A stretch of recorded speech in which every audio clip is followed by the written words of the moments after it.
En conflit avec l'armée, Pierre Szydlowski est persuadé que son homosexualité est à l'origine de ses problèmes. L'idée de l'armée, c'était aussi cet idéal d'égalité, en fait, finalement, de pas de différence entre les personnes. Et finalement, au jour le jour, au quotidien, on se rend compte que sous cette couverture d'égalité, en fait, le quotidien est tout autre et beaucoup moins rose que ce qu'on veut bien nous vendre. La carrière du militaire avait pourtant bien commencé. Élève à l'école des officiers de Saint-Cyr-Couët-Quidan, Pierre est sélectionné en 2010 pour participer à un échange universitaire avec l'armée allemande.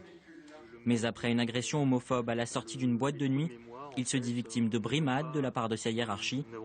En 2011, il subit un viol dans une discothèque. Là aussi, il souffre du manque de soutien de l'armée. Il n'obtient même pas un traitement préventif contre le sida. Malgré le soutien psychologique que je recherche et que je quémande même aux médecins militaires, je n'obtiens rien. Je n'obtiens même pas un traitement post-expositionnel, alors que dans ce genre de circonstances, un traitement de ce genre est aujourd'hui monnaie courante. Cette angoisse et puis ce sentiment de culpabilité font que je m'en sors pas, quoi. Pour son avocat, la carrière du lieutenant a été brisée. Pierre Szydlowski aurait été victime de discrimination. Si une femme officier de l'armée française s'était retrouvée dans cette même situation, avait été droguée, avait été violée, avait été agressée de manière sauvage, je suis intimement persuadé que l'armée n'aurait pas réagi de cette manière-là. L'armée, elle, réfute les accusations d'homophobie.